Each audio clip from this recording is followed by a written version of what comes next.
Hello there, I'm George Frankly, and I'm going to take a look at how even the best and brightest people can make truly stupid decisions and terrible predictions, and what we can learn from them. This is Dare to be Stupid. This time on Dare to be Stupid, the expert incentive, or God Save the King of Kong. I'm not looking forward to this. I loathe misinformation, I loathe innumeracy, and before anybody asks what the word innumeracy means, let me also say I loathe illiteracy. The world needs experts and experienced professionals in positions of power, now more than ever. I firmly believe that. So it honestly sucks that I've decided to sit here today and tell you that expertise is dangerous. Experts are a complicated concept, and despite agreeing on the broad strokes of the word, we all have granular disagreements in what being an expert actually means. I want to get into the nitty-gritty of where expertise goes right and wrong by talking about two sides of the same coin. Two closely intertwined experts in their respective fields. I am of course talking about 18th century Hungarian scientist and medical physician Ignaz Semmelweis, and 20th century professional Donkey Kong player and hot sauce entrepreneur Billy J. Mitchell. I absolutely cannot tell the story of one without the other. As a dedicated fan of both men, it's hard to know where to begin. Semmelweis was an expert that pioneered the earliest concepts of germ theory, and Mitchell is an expert that cheats at the 1981 arcade game Donkey Kong for money. The key difference is that Semmelweis's fellow experts insisted that he was a fraud, and Mitchell's contemporaries insisted for years that he wasn't.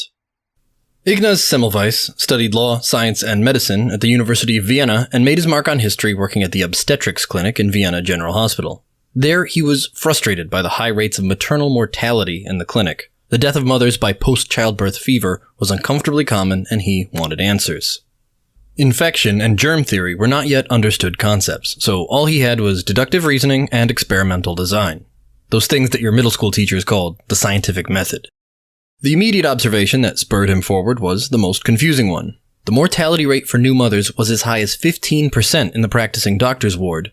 But in the next ward over, which was staffed by traditional midwives instead of university-educated doctors, the average mortality rate was under 5%.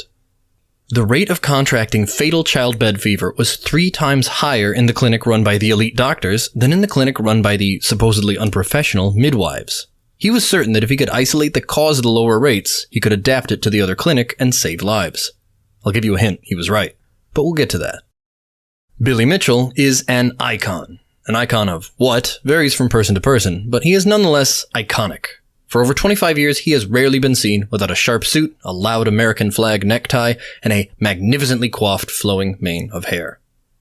He was one of the earliest faces of video game world records, a massive hobbyist sport of competing for the fastest times and highest scores in arcade and home video games. Mitchell rose to fame with his record of the world's first perfect Pac-Man score in 1999, and then further for his world record high score in Donkey Kong. The 2007 documentary The King of Kong, Fistful of Quarters, chronicled his dramatic victory and cemented his public image as a fierce competitor, and a bit of a cinematic villain.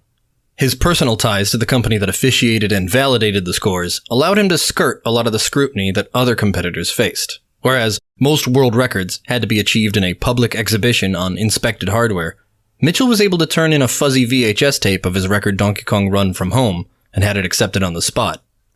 The suspicion soon boiled over, and by 2018, multiple detailed technical analyses found that Billy Mitchell had cheated. But 170 years previously, Dr. Semmelweis had cataloged several differences and tested their correlations over many long months. Midwives delivered with women on their sides. He had doctors move women to their sides. No effect. Patients in the doctor's ward were regularly visited by priests with loud bell-ringing attendants. He had them ditch the bells. No effect. But then inspiration struck. One of his coworkers died. Wait, that sounds terrible. Wait, it is terrible. But, grim or not, it gave him a lead. A fellow research doctor had accidentally lacerated his own hand while performing an autopsy, and succumbed to rising temperature and death identical to the stages of childbed fever. The link to the autopsy was a bit circumstantial, but Semmelweis had noted that nearly all of the doctors in his ward did routine autopsy research. The midwives never handled cadavers. He had a frankly absurd theory. He suspected that there were fine cadaverous particles, in his words, being transmitted to vulnerable women and causing the illness. Midwives were rarely exposed to corpses and routinely rinsed their hands with hot water or soap, so he adopted a similar process. Doctors in his ward would regularly rinse their hands and tools in a chlorinated lime solution. Weak bleach, essentially. He had guessed, very luckily, that the chlorine solution's ability to cleanse strong odors meant that it might remove his mystery particles. He had just discovered germs and then disinfectants, long before either could be fully explained. The maternal mortality rate in his ward eventually dropped under 2%, and at a few points even went entire months with no deaths at all. He brought his method to his next hospital posting, where rates dropped from 10% to less than 1%. He soon wrote a paper about his findings and began to distribute it across the region. It was widely and aggressively rejected. Semmelweis's core thesis of "please wash your goddamn hands" went against all of the expert consensus. His insinuation that it was doctors, academics and experts, every one of them, doctors that were spreading childbed fever, was considered insulting, hostile, and an affront to their authority. His hand-washing solution was seen as little more than magical thinking without scientific merit, and the medical establishment shunned him. He eventually died in a mental institution of complications from a hand injury, the exact same fever he had railed against. It wasn't until decades later that he would be vindicated by Louis Pasteur's seminal work on germ theory, and the history books have proven kinder to him than, well, kinder than history itself was. In the 21st century, Billy Mitchell faced the opposite problem. A small but vocal group of analysts and programming experts had found ultra-fine discrepancies in his world record video. At first, coding experts found that Mitchell's luck was supernaturally high. The random elements of the game were suspiciously generous during the recording. Soon, they found that split-second variations in how the ladders and girders of Donkey Kong stages loaded on screen didn't match the display of real arcade hardware. In fact, it perfectly matched the behavior of PC emulator software. Mitchell had essentially pulled off his miracle run on a home computer simulation of the game, with access to limitless modifications and instant do-overs. But Billy Mitchell was unbowed. The highly technical evidence struck many as unconvincing. More than that, Mitchell and his fans touted a bigger point. He wouldn't need to cheat. Billy Mitchell had numerous public performances of extremely good Donkey Kong runs. He knew all the ins and outs of the game. Billy Mitchell was indisputably an expert at the game of Donkey Kong. Why would an expert bother to cheat? Semmelweis was called a fraud because he defied the experts. Billy Mitchell was called the real deal because he was an expert. By most definitions, all these experts are experts. Why did expertise choose the wrong side of history both times? Easy. They're all people. And being an expert doesn't cure you of common human reasoning errors. In fact, it can teach you all new ones. The doctors weren't just guided by simple egotism, though that was definitely a factor. No, they fell into something that sociologists have begun to call the expertise paradox. Specialists in a field, including the very best in their fields, inevitably develop tunnel vision. Hyper-specialization in a field or an industry begins to close them off to outside knowledge. To a man with a hammer, every problem is a nail. To a man with a prestigious medical degree in 1830, microbiology looks like magic bullshit. Innovation rarely grows from within a rigid institution, much less its tenured experts. Hell, Donkey Kong, a groundbreaking arcade game that revitalized and revolutionized video games, didn't come from the established pioneers at Atari. It was made by the upstart toy company Nintendo, and wasn't even designed by a professional coder. It was created by Shigeru Miyamoto, an aspiring cartoonist. In all trades, in all workplaces, and at every age, cross-training and cross-disciplinary learning is vital. The best discoveries come from those who are hungry to learn, not those who sit soaking in what they have learned. Hunger to learn versus hunger to be learned can be seen in every technical field. If you went to college for a specialized subject, you've seen it. There are the masters who can recite every equation, muscle group, and atomic mass, the rote learners. And then there are the masters who dig into comprehension and mechanisms, the ones who can derive the equations, visualize the functions of every muscle group, and see how the atomic weight informs material properties.